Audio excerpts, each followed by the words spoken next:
Hello મિત્રો, તો આજે આપણે વિટામિન વિશે માહિતી મેળવીશું. વિટામિનની શોધ કોને કરી? તો કેસિમર ફંક નામના વૈજ્ઞાનિકે. વિટામિનનું કાર્ય શું છે? તો શરીરની રોગ પ્રતિકારક શક્તિમાં વધારો કરવાનું. આપણે આગળ જોયું કે વિટામિનના બે પ્રકાર છે, ચરબીમાં દ્રાવ્ય અને પાણીમાં દ્રાવ્ય. ચરબીમાં દ્રાવ્ય vitamin A, vitamin D, vitamin E અને વિટામિન કે. જ્યારે પાણીમાં દ્રાવ્ય વિટામિન બી અને સી. હવે આજે આપણે વિટામિનનું રાસાયણિક નામ અને ઉણપથી થતા રોગો વિશે માહિતી મેળવીશું. અને હું તમને આજે ટ્રીક આપીશ કે વિટામિનને રાસાયણિક નામ કઈ રીતે યાદ રાખવા. સૌથી પહેલાં vitamin A, vitamin B1, vitamin C, vitamin D, vitamin E અને વિટામિન કે.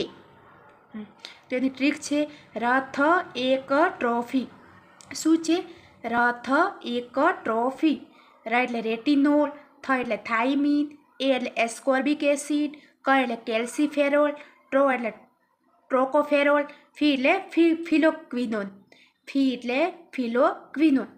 હવે વિટામિન એ, જેનું રાસાયણિક નામ છે રેટિનોલ, જેના ઉણપથી થતો રોગ કયો છે? તો રતાંધળાપણું.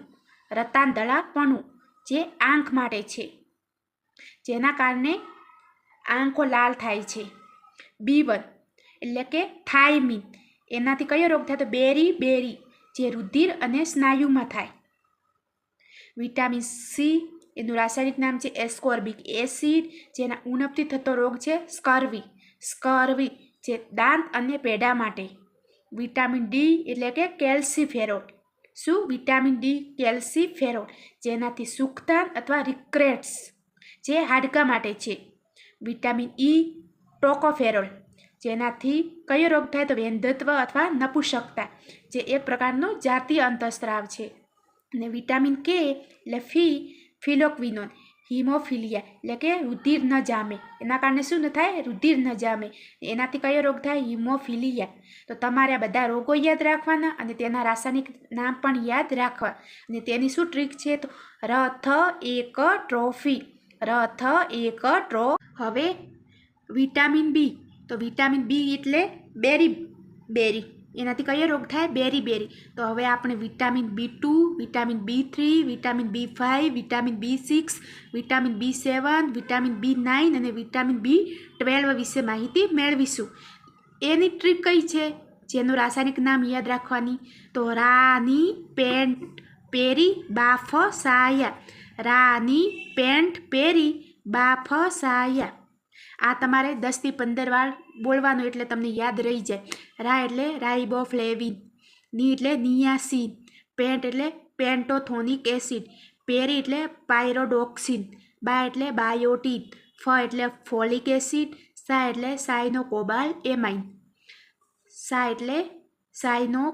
એમાઇન. હવે B2 એટલે કે રાઇબોફ્લેવિન, જેનાથી આંખ અને જીભ લાલ થાય છે. વિટામિન B3 નિયાસિન, મન બુદ્ધિ અથવા નાની ઉંમરમાં સફેદ વાળ થાય.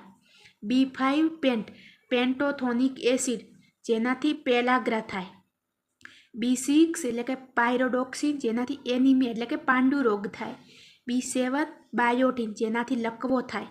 B9 ફોલિક એસિડ, જેનાથી પેશી રોગો થાય. અને B12 સાયનોકોબાલ એમાઇન, જેનાથી પેલાગ્રા થાય. આ તમારે યાદ રાખવાનું. હવે આપણે વાસી ખોરાકમાંથી કયું વિટામિન નાશ પામે છે? તો B9 એટલે કે ફોલિક એસિડ. સનશાઇન વિટામિન કયું છે? વિટામિન ડી, જેનું રાસાયણિક નામ શું છે? તો કેલ્સીફેરોલ. B2 વિટામિન કયું છે? તો વિટામિન ઈ. વિટામિન ઈનું રાસાયણિક નામ ટોકોફેરોલ. ફ્રેશ ફૂડ વિટામિન કયું છે? તો સી એટલે કે એસ્કોર્બિક એસિડ. શરીરમાં રોગ પ્રતિકારક શક્તિ વધારવા માટે કયું વિટામિન છે? તો વિટામિન સી એટલે કે એસ્કોર્બિક એસિડ. શરીરમાં કોષોની અખંડિતતા માટે કયું વિટામિન? તો વિટામિન ઈ. વિટામિન ઈ એટલે ટોકોફેરોલ.